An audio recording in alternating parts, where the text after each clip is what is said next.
Set का जो पहला प्रश्न है, देखिए, निम्नलिखित संधियों और समझौतों को क्रमानुसार व्यवस्थित कीजिए और नीचे दिए गए कोड से सही उत्तर का चयन कीजिए। देखिए दोस्तों, भारत यूएस परमाणु संधि ये कब हुई थी? तो ये सन 2008 में हुआ था, भारत और अमेरिका परमाणु संधि। भारत सोवियत मित्रता संधि ये 1971 में हुई थी। ताशकंद समझौता 1966 में हुआ था भारत और पाकिस्तान के बीच, और शिमला समझौता 1972 में हुआ था। तो इस आधार पर सही उत्तर क्या हो जाएगा? ताशकंद समझौता, उसके बाद आपका भारत सोवियत मित्रता संधि, फिर शिमला समझौता, और उसके बाद भारत यूएस परमाणु संधि। तो सही उत्तर क्या हो जाएगा दोस्तों? सही उत्तर हो जाएगा ऑप्शन ए, 3, 2, 4 और 1। अगला प्रश्न है दोस्तों, सूची 1 को सूची 2 से सुमेलित करना है और दिए गए कूट के आधार पर सही उत्तर का चयन करना है। देखिए, इसमें आंदोलन और उससे संबंधित राज्यों को दिया गया है। तेभागा आंदोलन Paschim Bangal, Silent Valley project Kerala, Vanvasi Seva आंदोलन ये उड़ीसा, वनवासी सेवा आंदोलन दोस्तों ये आपका उत्तर प्रदेश, और चिल्का बचाओ ये उड़ीसा से संबंधित है। तो सही उत्तर क्या हो जाएगा? 4, 3, 2 और 1। देखिए, 4, 3, 2 और 1 कौन सा ऑप्शन है? ऑप्शन सी आपका सही उत्तर हो जाएगा। अगला प्रश्न है दोस्तों, पंचायत के चुनाव कराने के लिए निर्णय किसके द्वारा लिया जाता है? केंद्र सरकार, राज्य सरकार, चुनाव आयोग या जिला न्यायाधीश द्वारा?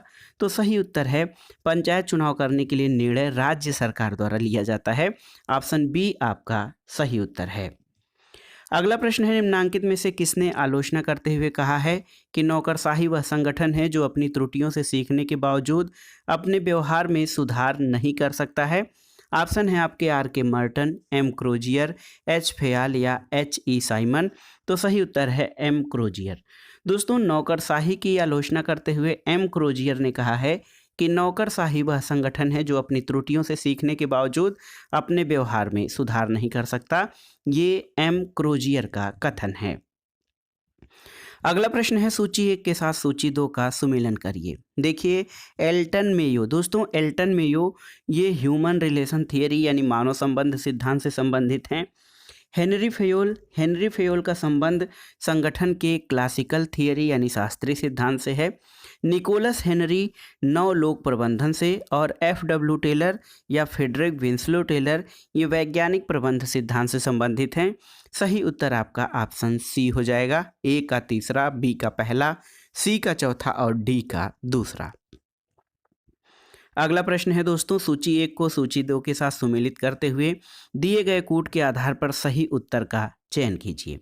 देखिए, संस्थागत दबाव समूह आपका कौन सा है?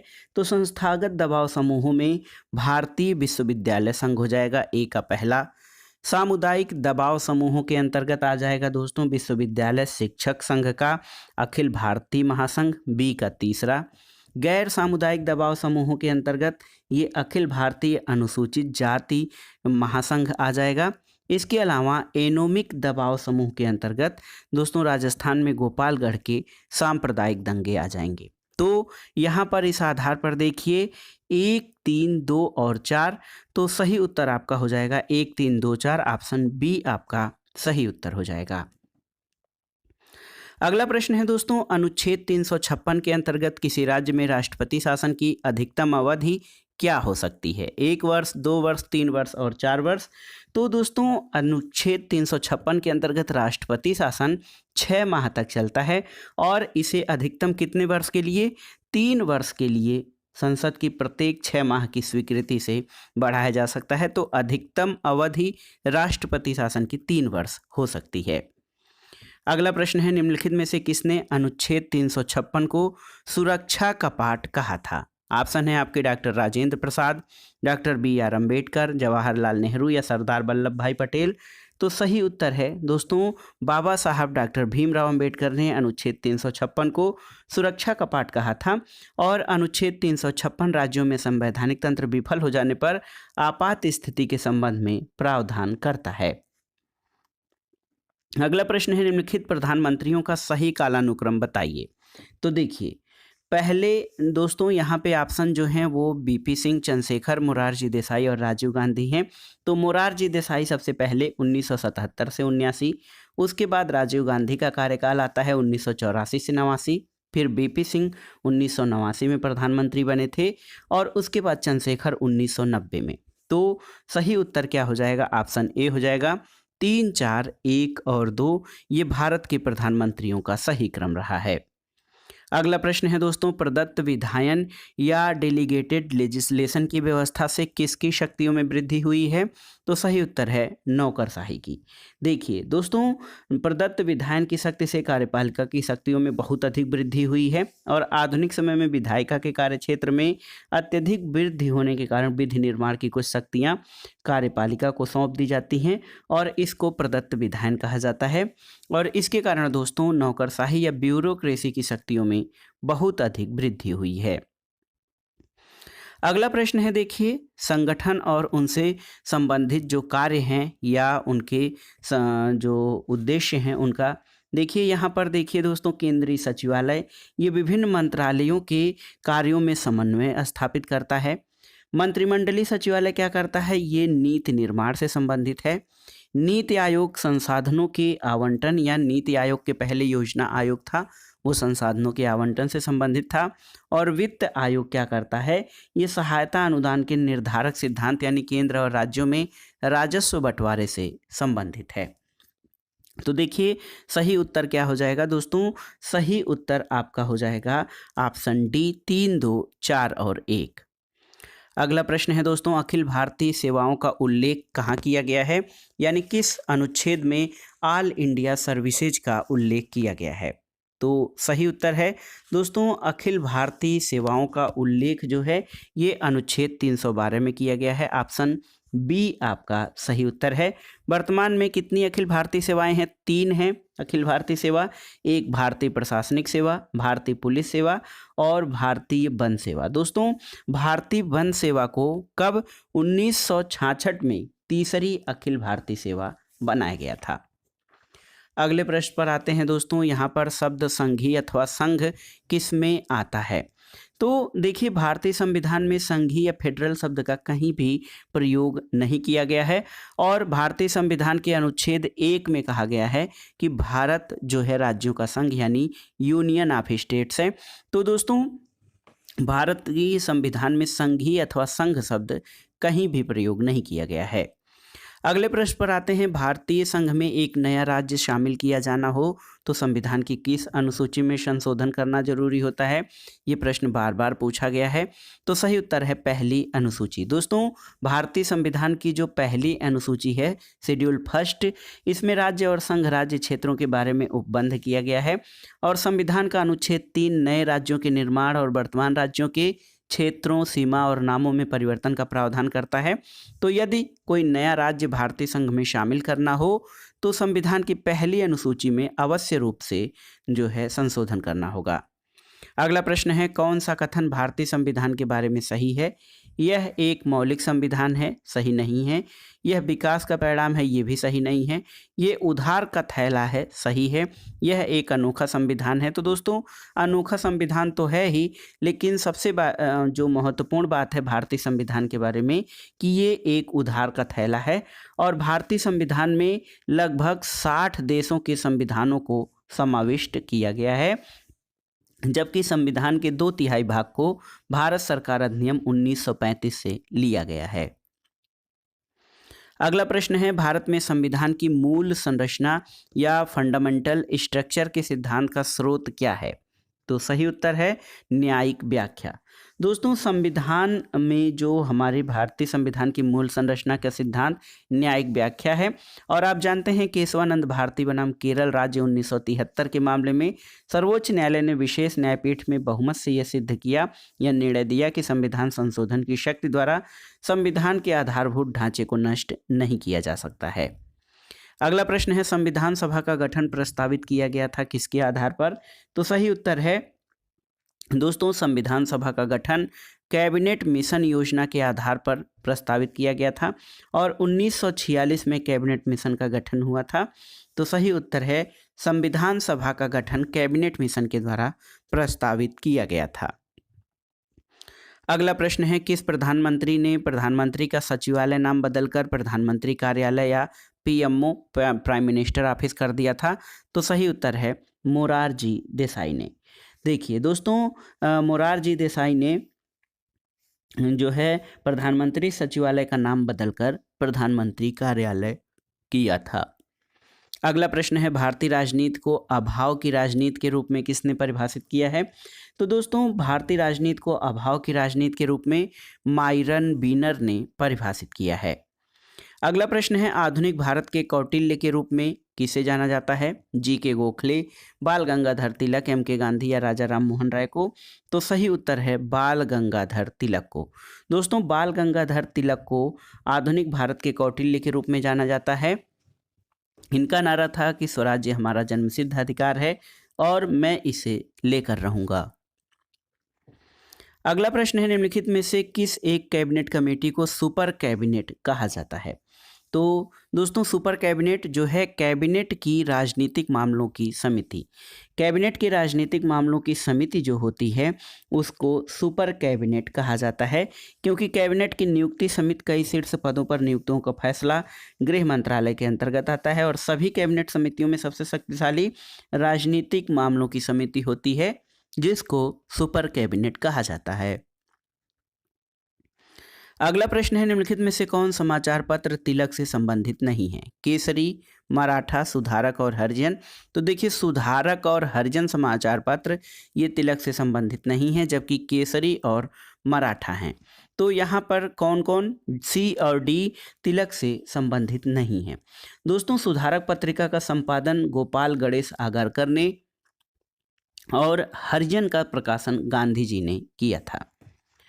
अगला प्रश्न है दोस्तों मैं उस वर्ग से आता हूं जो प्रजातंत्र पर सभी प्रकार एवं आकार के एकाधिकारवाद को समाप्त करने का पक्षधर है।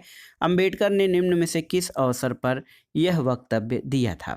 तो सही उत्तर है गोलमेज सम्मेलन में। दोस्तों बाबा साहब अंबेडकर ने गोलमेज सम्मेलन में अनुसूचित जातियों का समर्थन किया और अलग से मतदान सीटों की मांग की और इसी समय अंबेडकर ने अपना वक्तव्य दिया था। अगला प्रश्न एक कथन है कि निम्नलिखित में से किसने कहा है कि जो लोग यह कहते हैं कि धर्म का राजनीति से कोई लेना देना नहीं है वे धर्म का अर्थ नहीं जानते हैं? तो ये गांधी जी का कथन है। दोस्तों गांधी जी का मानना था कि जो लोग कहते हैं कि धर्म का राजनीति से कोई लेना देना नहीं वे धर्म का अर्थ नहीं जानते हैं। अगला प्रश्न है कौन सा पहलू गांधी के स्वदेशी के दायरे में नहीं आता? ऑप्शन है आपके आर्थिक, राजनीतिक, धार्मिक और सभी सही हैं। तो दोस्तों गांधी के स्वदेशी दायरे में धार्मिक जो है पहलू नहीं आता है और गांधी जी का जो स्वदेशी विचार है मूल रूप से आर्थिक और राजनीतिक पहलू है, जबकि गांधी धर्म और राजनीति को परस्पर एक दूसरे से संबंधित मानते हैं। अगला प्रश्न है दोस्तों किसने विचारधारा को भ्रामक चेतना की संज्ञा दी है? तो सही उत्तर है मार्क्स ने। दोस्तों कार्ल मार्क्स ने विचारधारा को भ्रामक चेतना कहा है और मार्क्सवाद के अंतर्गत विचारधारा ऐसा तत्व है जो प्रभुत्वशाली वर्ग को अपने शासन के लिए वैधता प्राप्त करने में सहायता देता है। अगला प्रश्न है 1857 के पूर्व भारत में ब्रिटिश राज्य को विध्वंसात्मक और पतनोन्मुखी के रूप में किसने वर्णित किया है? तो ये है कार्ल मार्क्स। दोस्तों ऑप्शन सी आपका सही उत्तर है। कार्ल मार्क्स ने 1857 के पूर्व भारत में ब्रिटिश राज को विध्वंसात्मक और पतनोन्मुखी के रूप में वर्णित किया है। अगला प्रश्न है निम्नलिखित में से एक मार्क्सवादी लेनिनवादी दृष्टिकोण की विशेषता क्या नहीं है? ऑप्शन देखिए प्रत्ययी स्थायित्व, समग्रवादी पद्धति, सामाजिक प्रासंगिकता और संपूर्ण राष्ट्रीय व्यवस्था। तो यहाँ पर देखिए बहुत ही महत्वपूर्ण है दोस्तों, इसमें निम्नलिखित में से जो देखिए यहाँ पर आपसे बताया गया है, आपसे पूछा गया है कि मार्क्सवादी जो है निम्नलिखित में से मार्क्सवादी लेनिनवाद की विशेषता नहीं है। तो ये संपूर्ण राष्ट्रीय राजनीतिक व्यवस्था ये मार्क्सवादी लेनिनवादी दृष्टिकोण की विशेषता नहीं है। अगला प्रश्न देखते हैं दोस्तों ये है, बहुत ही महत्वपूर्ण है, हीगल की द्वंद्वात्मक विधि। हीगल की द्वंद्वात्मक विधि क्या थी आपको बताना है। तो दोस्तों हीगल की द्वंद्वात्मक विधि जो है ये प्रतिवाद की समस्या को सुलझाना था। थेसिस, एंटीथेसिस और सिंथेसिस, ये हीगल के वाद, प्रतिवाद और संवाद मूल तत्व हैं उसके द्वंद्वात्मक विधि में। और हीगल ने वाद, प्रतिवाद, संवाद के माध्यम से व्यक्ति, समाज, राज्य और इतिहास सभी के विकास का विश्लेषण किया है। अगला प्रश्न है दोस्तों, बेंथम के अनुसार सुख दुख की प्राप्ति के कितने स्रोत हैं? तो सही उत्तर है 4 स्रोत हैं बेंथम के अनुसार। याद कर लीजिए, भौतिक स्रोत, नैतिक स्रोत, राजनीतिक स्रोत और धार्मिक स्रोत, ये बेंथम के अनुसार सुख दुख प्राप्ति के स्रोत हैं। अगला प्रश्न है दोस्तों, सार्वजनिक कल्याण विधायक का ध्येय होना चाहिए, ये कथन किसका है? तो ये कथन बेंथम का है। जेरेमी बेंथम ने कहा था कि सार्वभौमिक कल्याण विधायक का ध्येय होना चाहिए। अगला प्रश्न है दोस्तों, कारगिल युद्ध कब हुआ था आपको बताना है। तो सही उत्तर है भारत और पाकिस्तान के मध्य कारगिल युद्ध मई और जुलाई 1999 में हुआ था। ऑप्शन डी आपका सही उत्तर है। अगला प्रश्न है दोस्तों, किसने इस विचार पर संदेह प्रकट किया कि लाख गौरवपूर्ण क्रांति के समर्थन थे?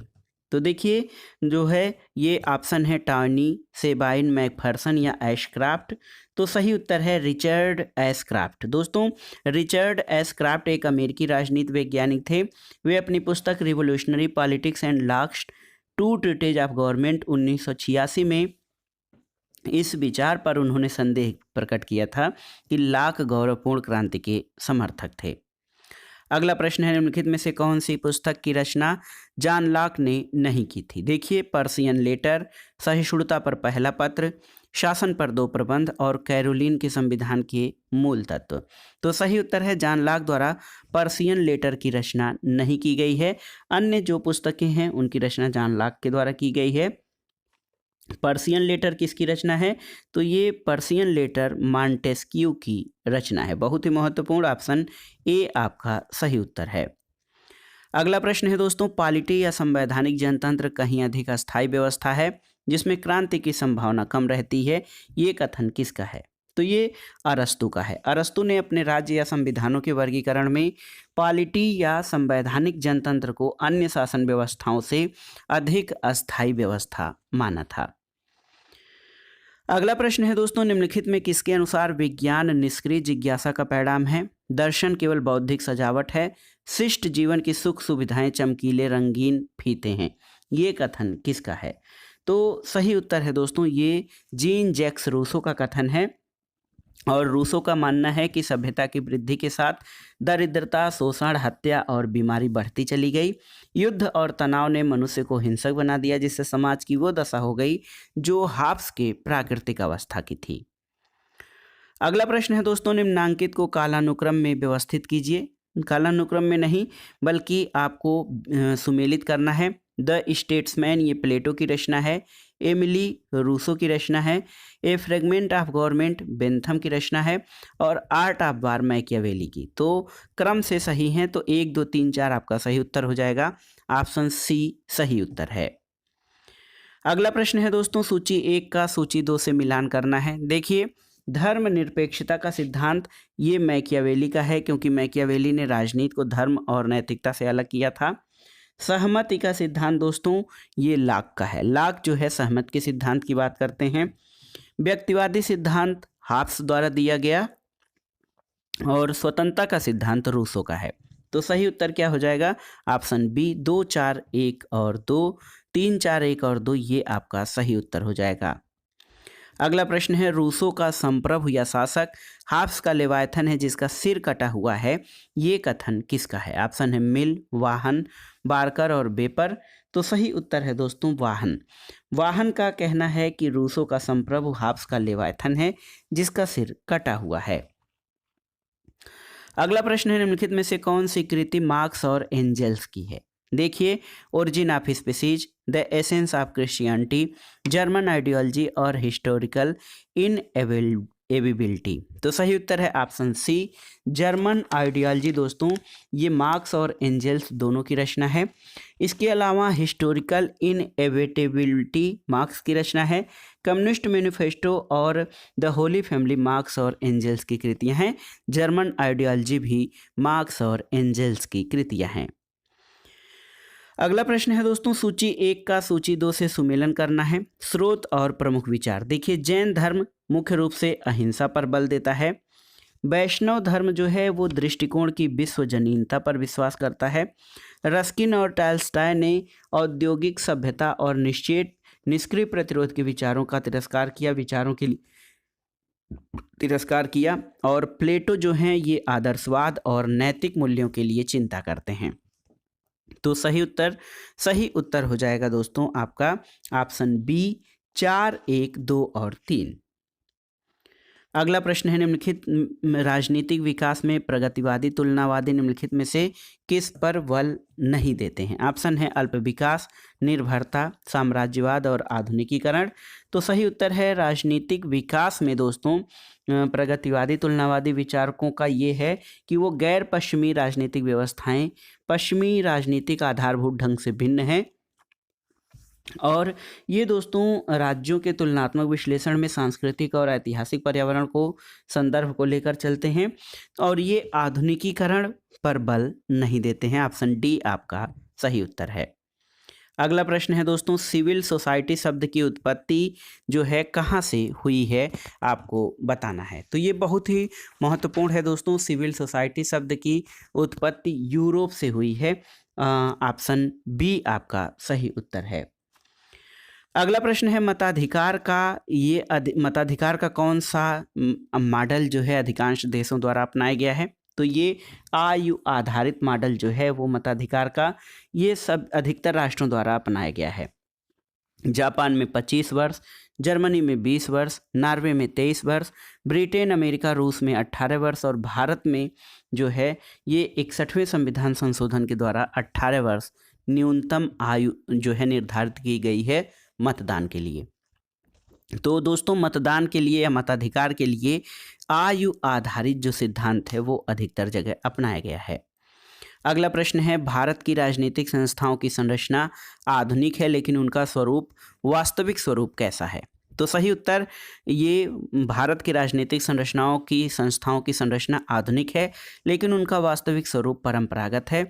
इसे ही परंपरागत आधुनिकता या जो है ट्रेडिशंस इन मॉडर्निटी की संज्ञा दी जाती है। अगला प्रश्न है, सूची 1 का सूची 2 से सुमेलन कराना है और दिए गए कूट के आधार पर सही उत्तर का चयन करना है। देखिए दोस्तों, आइजिया बर्लिन ये बहुत ही महत्वपूर्ण है।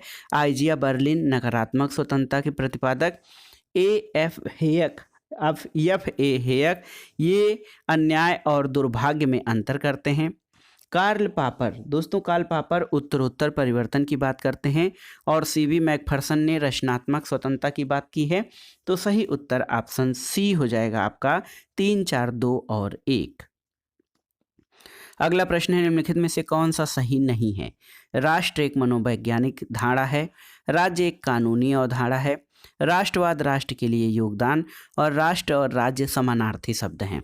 तो सही उत्तर है दोस्तों, राष्ट्र और राज्य समानार्थी शब्द हैं, ये सही नहीं है क्योंकि राष्ट्र और राज्य का प्रयोग जो है प्रायः एक ही प्रयोजन के लिए किया जाता है, लेकिन ये दोनों समानार्थी शब्द नहीं हैं।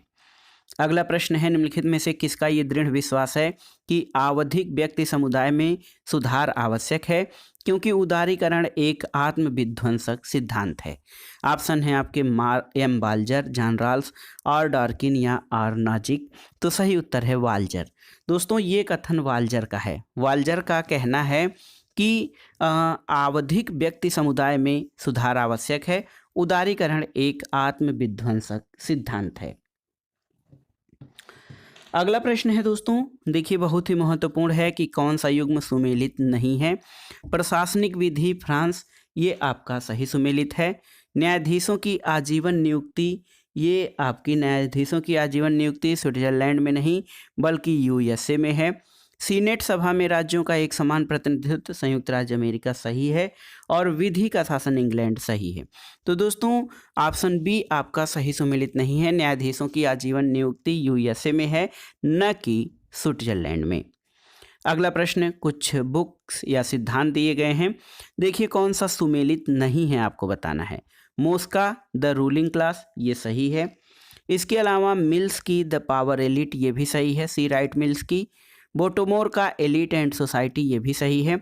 और सुम्पीटर की the iron law of oligarchy, ये आपका सही सुमेलित नहीं है, क्योंकि the iron law of oligarchy यानी अल्पतंत्र का लौह नियम, ये रॉबर्ट मिचेल्स की रचना है। ऑप्शन डी आपका सही सुमेलित नहीं है। अगला प्रश्न है दोस्तों, किसके संसर्ग ने एम एन राय को मैक्सिको में मार्क्सवाद को अपनाने के लिए प्रेरित किया था? देखिए ऑप्शन है माइकल बारोडीन, लेनिन, एल्फिंस्टन या इयान ब्राउनली। तो सही उत्तर है दोस्तों माइकल बारोडीन। माइकल बारोडीन ने दोस्तों एम एन राय को मैक्सिको में मार्क्सवाद अपनाने के लिए प्रेरित किया था। और आपकी जानकारी के लिए बता दें, भारत में मार्क्सवाद के विचार को लाने का श्रेय एम एन राय यानी मानवेंद्र नाथ राय को है। अगला प्रश्न है, निम्नलिखित में से कौन सा माओ के नेतृत्व में सर्वप्रथम जन आंदोलन था? सांस्कृतिक क्रांति, ग्रेट लीप फॉरवर्ड, सैकड़ों फूलों को खिलने दो और अनेक विचार संप्रदायों को शामिल होने दो, उपर्युक्त में से कोई नहीं। तो सही उत्तर है माओ के नेतृत्व में सर्वप्रथम जन आंदोलन जो था वो था सैकड़ों फूलों को खिलने दो और अनेक विचार संप्रदायों को शामिल होने दो। माओ के अन्य आंदोलन में ग्रेट लीप फॉरवर्ड या छलांगे भरकर आगे बढ़ने का महान आंदोलन, लोहे और इस्पात की लड़ाई और कल्चरल रिवॉल्यूशन यानी सांस्कृतिक क्रांति महत्वपूर्ण है। अगला प्रश्न है, निम्नलिखित में से कौन सा उदार लोकतंत्र का लक्षण नहीं है? विधि का शासन, मौलिक अधिकारों का प्रावधान, राजनीतिक शक्तियों का विभाजन और प्रतिबद्ध नौकरशाही। तो दोस्तों प्रतिबद्ध नौकरशाही जो है ये उदार लोकतंत्र का लक्षण नहीं है। अन्य जो हैं जैसे विधि का शासन, राजनीतिक शक्तियों का विभाजन, मौलिक अधिकारों का प्रावधान, ये सभी उदारवादी लोकतंत्र के लक्षण हैं। अगला प्रश्न है, प्रजातंत्र की सफलता किस अधिकार पर निर्भर करती है? संगठन का अधिकार, आलोचना का अधिकार, व्यक्तिगत स्वतंत्रता का अधिकार या संपत्ति का अधिकार? तो सही उत्तर है दोस्तों व्यक्तिगत स्वतंत्रता का अधिकार।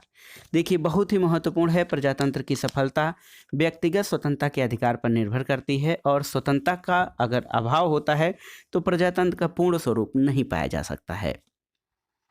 अगला प्रश्न है दोस्तों, सुरक्षात्मक लोकतंत्र। सुरक्षात्मक लोकतंत्र का एक सीमित सिद्धांत किसके द्वारा विकसित किया गया था? देखिए Ortega Gasset, John Locke, James Mill या जेम्स मेडिसन? तो सही उत्तर है ऑप्शन बी जॉन लॉक।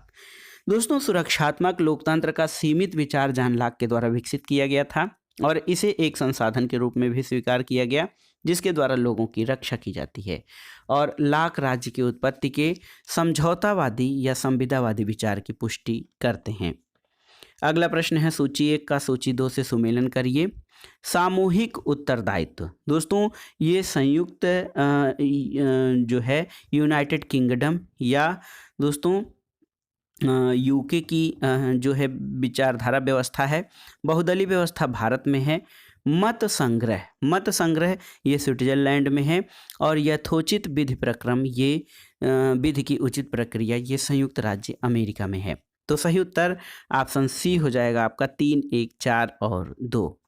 अगला प्रश्न है, निम्नांकित में से कौन सा अमेरिकन संवैधानिक व्यवस्था का हिस्सा नहीं है? आपको बताना है कौन सा अमेरिकन संवैधानिक व्यवस्था का हिस्सा नहीं है। जेबी निषेधाधिकार या पॉकेट वीटो है, सामूहिक उत्तरदायित्व तो नहीं है, सीनेट का शिष्टाचार और फिलिबस्टरिंग।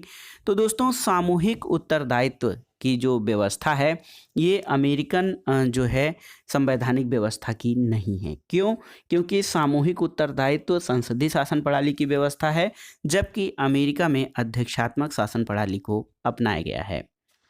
अगला प्रश्न है, निम्नलिखित में से किसने बाल गंगाधर तिलक को भारतीय अशांति का जनक कहा है? तो ये हैं वैलेंटाइन सिरोल। दोस्तों वैलेंटाइन सिरोल ने बाल गंगाधर तिलक को भारतीय अशांति का जनक कहा था क्योंकि तिलक एक उग्रवादी नेता थे जो भारतीय स्वतंत्रता आंदोलन के मुख्य कर्ता के रूप में जाने जाते हैं। अगला प्रश्न है, राजनीतिक व्यवस्था का कौन सा प्राथमिक कार्य नहीं है? आपको बताना है। हित अभिव्यक्तिकरण, हित संचयीकरण, हित वृद्धि और राजनीतिक संचार। तो इसमें से कौन सा कार्य जो है वो राजनीतिक व्यवस्था का नहीं है? तो दोस्तों, राजनीतिक व्यवस्था आमंड जो है वो कहते हैं कि हित अभिव्यक्तिकरण, हित संचयीकरण और राजनीतिक संचार जो है ये राजनीतिक व्यवस्था के कार्य हैं। हित वृद्धि जो है वे राजनीतिक व्यवस्था का कार्य नहीं है। अगला प्रश्न है, किसने संप्रभुता को निरपेक्ष, अविभाज्य, अपरिहार्य और सतत माना है? तो ऑप्शन है Thomas Hobbes, John Locke, Rousseau और कार्ल मार्क्स। तो सही उत्तर है थॉमस हॉब्स। दोस्तों, थॉमस हॉब्स जो हैं वो निरंकुश संप्रभुता के प्रतिपादक हैं। उन्होंने संप्रभुता को निरपेक्ष, अविभाज्य, अपरिहार्य और जो है सार्वभौम माना है। अगला प्रश्न एक कथन है, ईश्वर ने हमें जब जीवन दिया उसी समय हमें स्वतंत्रता भी दी थी। ये कथन किसका है? तो सही उत्तर है अमेरिकी राष्ट्रपति जेफरसन का कथन है कि ईश्वर ने हमें जब जीवन दिया उसी समय हमें स्वतंत्रता भी दी। ऑप्शन ए आपका सही उत्तर हो जाएगा। अगला प्रश्न है, निम्नलिखित में से किस एक चिंतक ने स्वतंत्रता के वास्तविक अर्थ को समझने के लिए इसके दोनों निषेधात्मक और सकारात्मक पक्षों पर बल दिया है?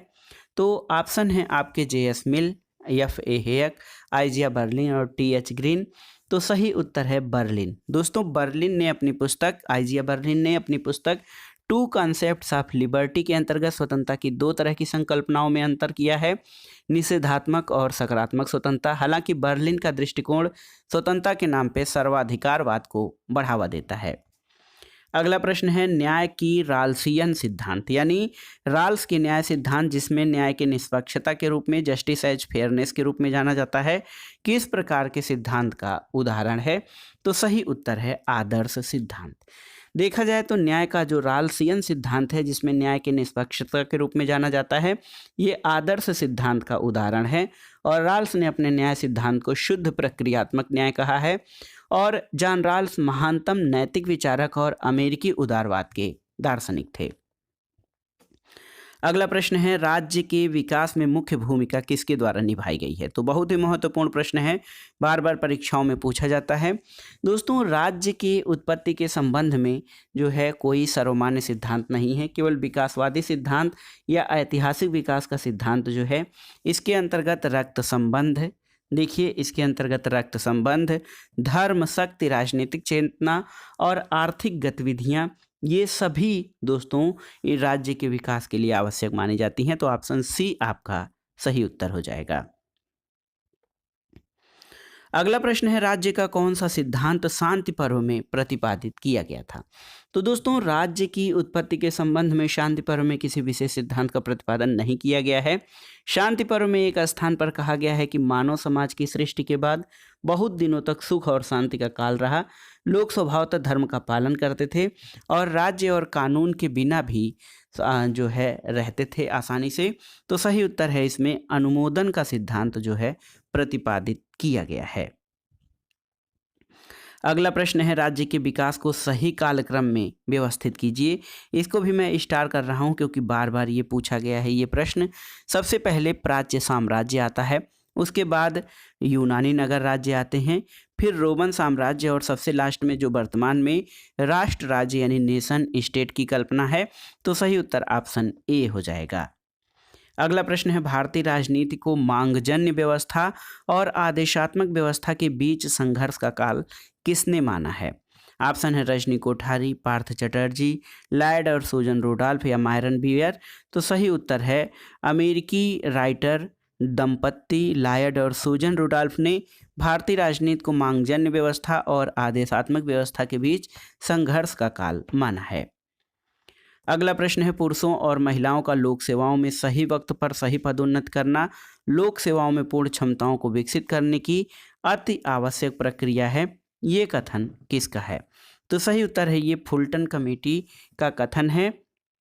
और दोस्तों, फुलटन समिति इंग्लैंड में लॉर्ड फुलटन की अध्यक्षता में कब 1966 में 1966 में गठित की गई थी, जिसका उद्देश्य सिविल सेवा की संरचना, भर्ती, प्रबंधन, प्रशिक्षण और पदोन्नत की विवेचना और सुझाव देना था। अगला प्रश्न है, सुमेलित करना है, प्रश्न संख्या 69 है दोस्तों। विधि का शासन देखिए, ये इंग्लैंड में है। विधि द्वारा स्थापित प्रक्रिया जो है ये भारत में है। वैधिक प्रक्रिया संयुक्त राज्य अमेरिका में, और 2 प्रकार के न्यायालय ये फ्रांस में इसका वर्णन किया गया है। अगला प्रश्न और इस प्रैक्टिस सेट का आखिरी प्रश्न है दोस्तों, राजनीति विज्ञान की एक उपशाखा के रूप में तुलनात्मक राजनीति के विकास में किसने योगदान दिया था? Arthur Bentley, Graham Wallas, Harold Laski या आर.टी. मैकेंजी? तो सही उत्तर है हेराल्ड लास्की ने।